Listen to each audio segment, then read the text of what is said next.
Hi, this is Tamika Chambers with Create a Generational Love Cycle. Today is August the 1st, 2021. We are in August. Isn't it amazing? I don't want to say it, but I'm thinking it's how time flies, and time doesn't fly. Time keeps going, moving along its business, and it's up to us to make the most of it and enjoy each moment as much as possible, right? And so this month, for the past few months, I've been talking about not just specifically the health condition for the month. I get the health topics and I talk about those, but I talk about on the positive side of the topic because my whole thing has been about prevention since a little girl and dealing with abuse. I realized the power of no, the power we have in changing our thoughts to something to help us to be better, to be in a healthier state. And so the national topic for August is gastroparesis. And if you have not heard of that topic, it's basically when the stomach takes too long to empty food. And so people may have issues with nausea, vomiting, upset stomach, just really kind of feeling unwell.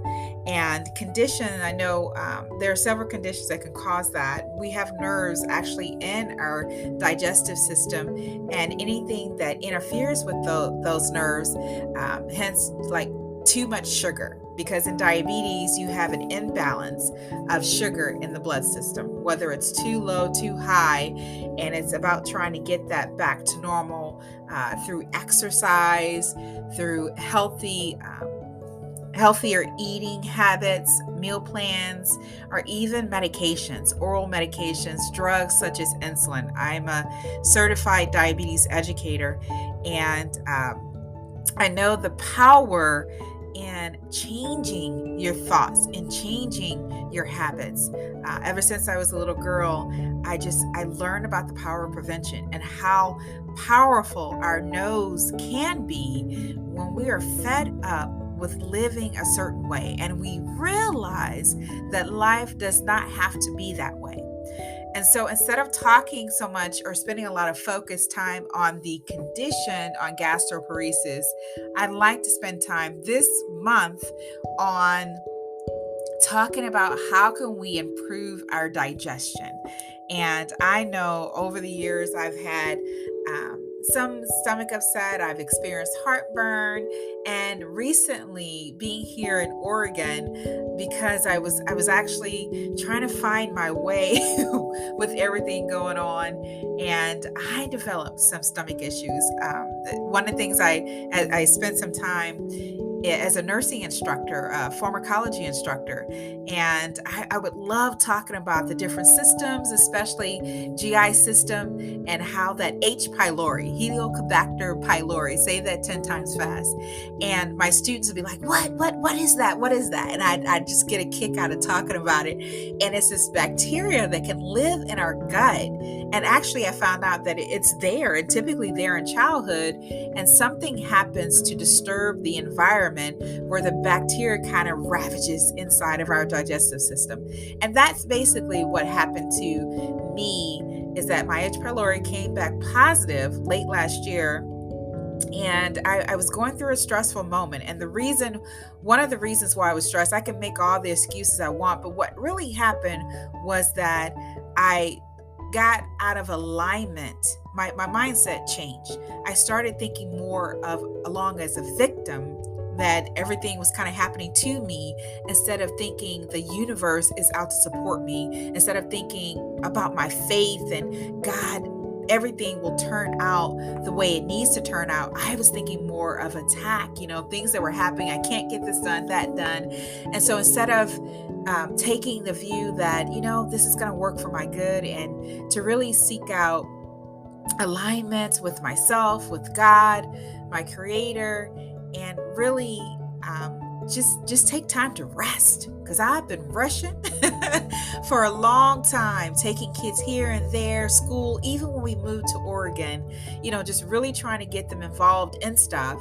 And I just kind of lost my footing, and really started having more of a negative view and instead of positive one. And actually what brought me back center was my faith, was realizing I had been through something much worse as a child, perceived worse as a child, and I got through that.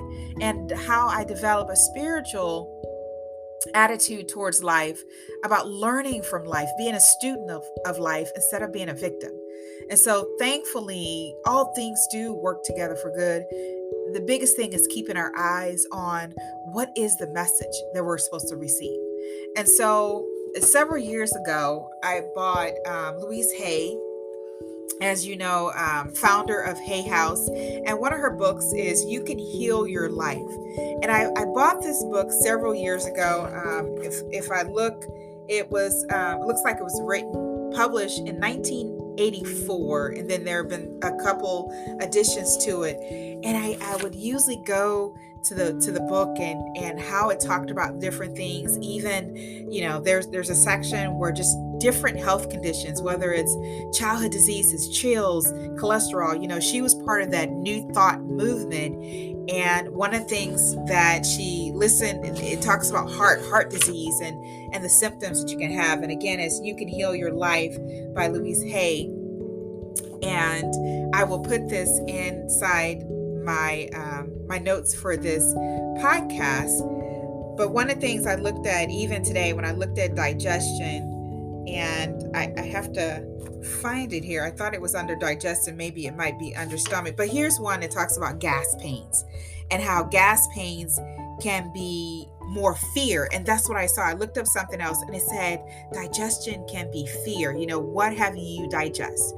And many of our emotional, mental, spiritual diseases. That's one of the things that Louise Hay used, that terminology, and I love it because you're at dis-ease. That many of those things show up physically. We start getting the heartburn, the indigestion, and many attribute it to the new thought leaders attribute those physical symptoms as mental, emotional issues, like with anxiety, with our emotions. We're not basically, like Eckhart Tolle would say, we're not living in the now. We're so bent out of shape because we're not accepting what's going on with life and basically not digesting life well. And so when we think about digestion health, of course, many people start with your taste. I know your nose is part of your respiratory system, but it's also that piece of our vehicle, of the truth, our body, that smells the food, the delicious food. We did cupcakes today, my kids and I. You can find that on my website. But we did cupcakes, and smelling it, which is what brings you to that food and wanting to taste it. And then, we have where we eat it.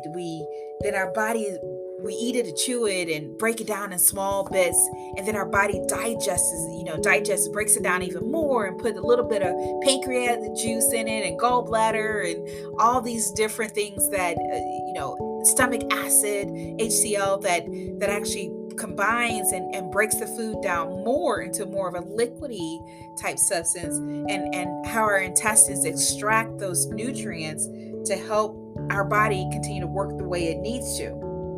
And so we're absorbing those nutrients, and how the liver and the blood system plays a role in that. And so no organ, if you've gotten anything from my articles that I posted on TamikaSchambers.com, medium.com, is that no organ sits alone.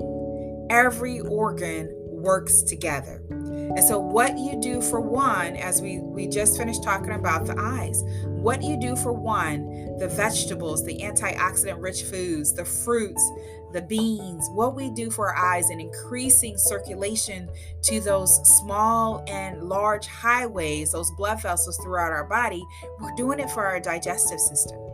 because we have vessels that go to and fro our stomach area, our pancreas. All our organs need that rich blood supply, that oxygen. Those cells that those organs are made out of, they need that rich supply. They need us to take in fluid, hydrate ourselves. The fruits, the B vitamins, the antioxidant B vitamins for our heart, and helping decrease our risk for heart disease, heart attacks. And so we need real food in our body. And I'll spend I'll shoot out some articles or some quick blogs about different foods that we can make sure it's part of our meal plan. Because I don't like saying diet. As you have heard me, diet seems so restrictive. And so I'm not about diet. It's more about healthy eating. I don't tell people that you should not eat diet. What I do is encourage you is to listen to your body. I've tried in my 30s, or was I in my 40s? It was about 2018. So that was 3 years ago. So I was in my 40s when I first tried a diet. And it's like you're thinking more about the diet, making sure you hit your, dot your I's and cross your T's. You're eating okay, wait a minute, let me make sure. Okay, 3 pieces of lettuce and 4 avocados, and I'm not trying to diminish diets, if you will.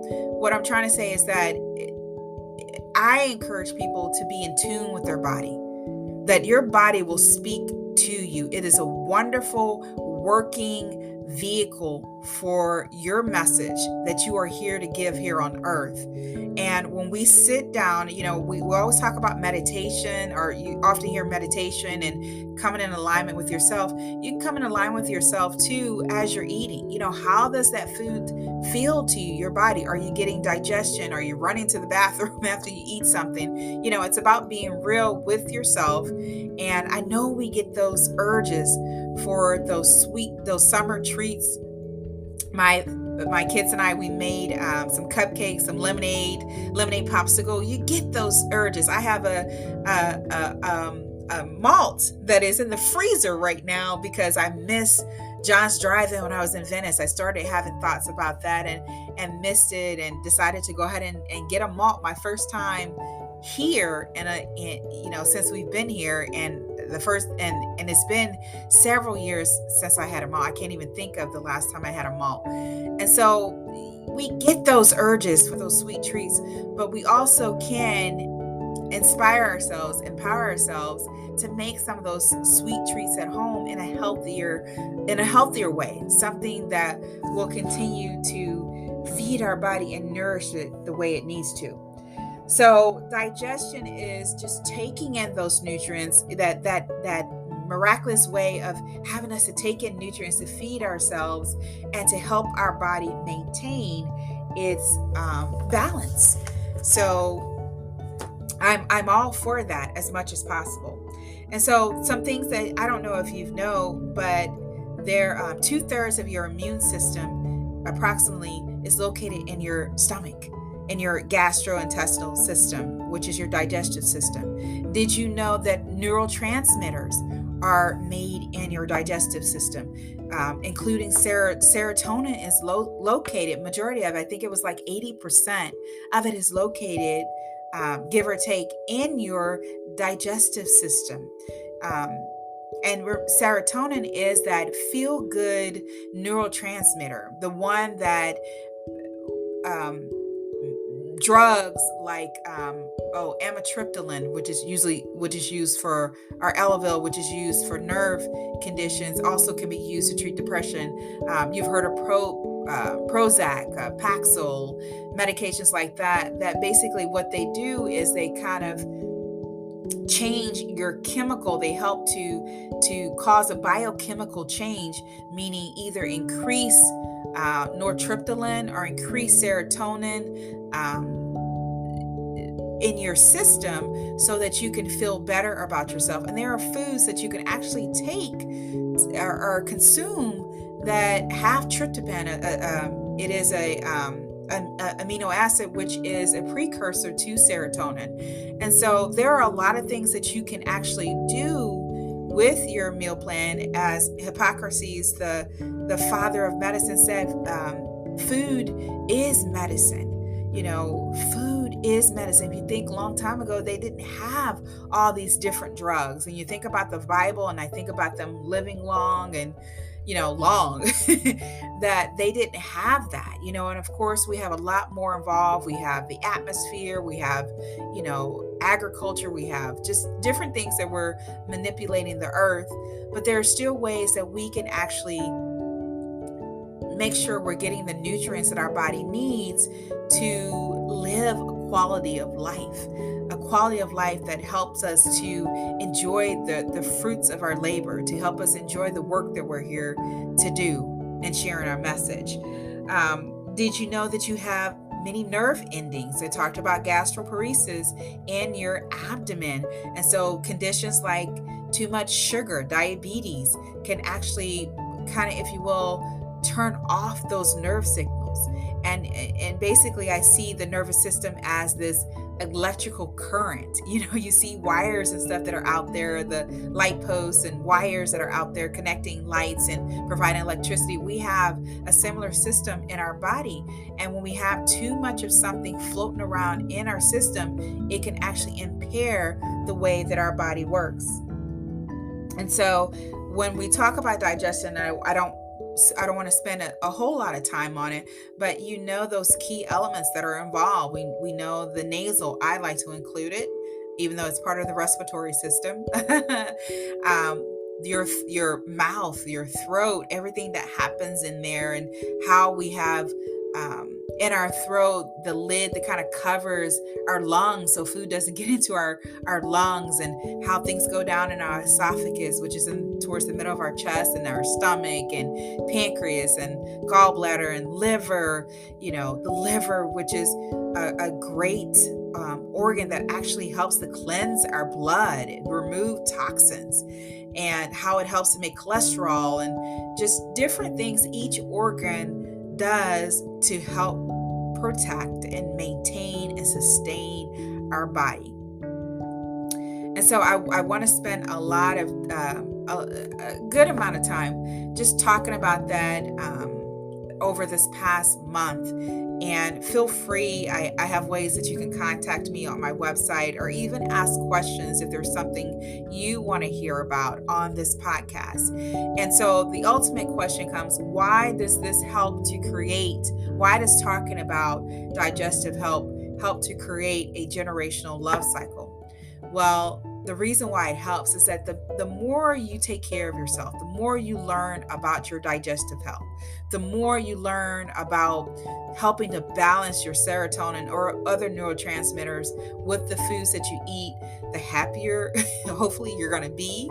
The more in tune you are with yourself, the more in tune you're going to be around those that are around you, your children. The more you're going to set healthy eating habits. You're going to be a student of your health, and you're going to learn about different foods. You go out there, you use National Institutes of Health, which is a good website, Centers for CDC.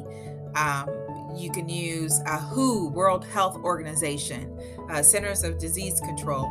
And so FDA, Food Drug Administration, USDA. Those are some really good websites to learn more about nutrition and taking care of your body. And the more you become a student of your health, the more your children will see that and become a student of their health, because children mimic what we do, right? They look at us, they hear us, and if you just sit back and watch your children, watch what they do, they will a lot of times self-correct themselves because they seen you do it. Whether today it was cute. I heard my daughter, I was telling them about, when we're going to make the cupcakes and stuff. And I heard her tell a friend on the phone, we have 5 minutes before we start cooking. And I didn't even tell her that. But they were so eager to help out and make the cupcakes and do the lemonades. Ken was like, everything I was doing, I'm like, he's like, can I help, Mom? And I'm like, I want to do it. And he's like, and I'm like, but you have to get your children involved, because they have to practice. They have to know. And what better way for them to practice cooking cooking at home. Because one of the things I said, I help my mom with cooking, especially holiday meals. But one of the things I said is that I will not starve when I go live on my own. And so it became more about enjoying the foods I love with a healthier twist to them, and really just trying to take care of my digestive health. And so I couldn't even, going back to digestion and taking care of my health, I couldn't even finish the medications for the H. pylori because my body just didn't want it. And so I did a lot of praying. I watched the foods. I visualized being able to eat some of the foods I love and used a lot of that. And one of the big things with ulcers and H. pylori and a lot of these health conditions is stress management. And that's one of the things I usually talk about, and I put a spiritual twist on it. Stress management is about accepting what is. And many times we are stressed because we are out of alignment with what is going on in our life. We wish it to be a certain way, and it's not a certain way, instead of accepting it. And many times when we accept our life for what it is, guess what? Things work out. They have a way of working out. And a lot of times life will bring forth the things that you desire. And guess what? Even more.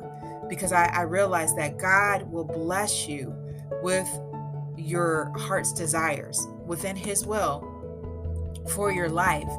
And many times it's in abundance, because Jesus said, remember, He came and He said that I came to give you life. I have come to give you life so that you can have it abundantly, more abundantly. That's in John 10:10. And so I want you to have life more abundantly. I want you to know what your body, be in alignment with your body, be in alignment with your digestive health, have some information, websites, resources. You may not know everything, but you can always go to that source that you have, those resources that I mentioned. And so you can be in the best health possible with whatever condition you are going in, that you have, by including those fruits, those vegetables, because many Americans, we are lacking in fiber. We're lacking. I did a poster board for one of the classes in Ohio. We're lacking like so many vitamins, you guys. There's a list of them: vitamin B, vitamin C, and then we wonder why we fall ill, especially when you're thinking about the coronavirus and the immune system. I just told you, majority of our immune fighting, or our warriors to bacteria and viruses, are made in our digestive system. So if our digestive system is not working properly, then guess what? That puts you at risk, susceptibility, vulnerability to those bacteria and viruses. So how are you helping your digestive system to maintain, to sustain? How are you achieving digestive health? And then also too, how are you using the information, the experience, the practice that you're doing to create a cycle of love? Because when you love people, and I, it's like, it reminds you, it knocks you on the head. When you love people, you don't want them to be in pain. You want them to have love, to embody love, to embrace love, to express love. So taking care of ourselves is a way of not only loving ourselves, but also loving others. So thank you so much for listening, you guys. How are you achieving digestive health, and how are you helping your children to do the same? I look forward to this month. I'm excited about digestive health, and I hope that you will be able to take some nuggets from me. Take care of yourself. This is Tamika Chambers signing out with Create a Generational Love Cycle. Find more about what I'm doing on TamikaSChambers.com, Medium.com. You can find me on Instagram, Twitter, Facebook, and I'll talk to you soon.